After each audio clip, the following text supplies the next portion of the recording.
Hi, I'm Steve Mouzon, and this is likely to be the weirdest video that you'll see from any of the artists that contributed to the book, The Art of the New Urbanism, because it starts when I was 3. My parents at that time bought the White Linen series of the Oz books, and that's where I learned to read.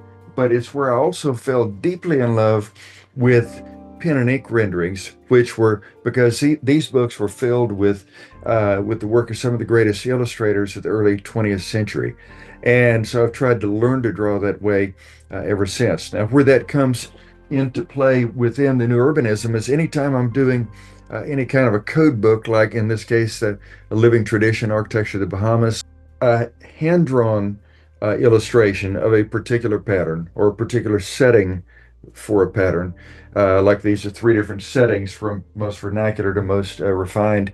If it were a CAD detail, it would be easy to endlessly repeat that, and that's very boring.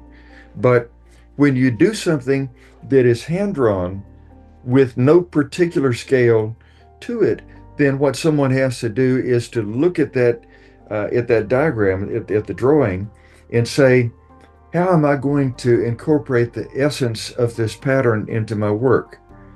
If you have 10 different designers, then you're going to have 10 slightly different interpretations of how to do that in the work that they do.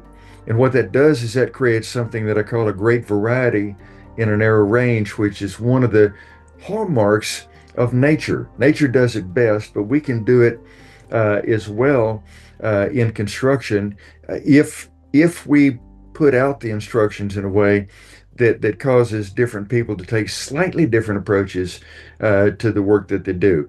And so that's why these types of drawings have been so important to me for a very long time, other than the fact that I just deeply love them.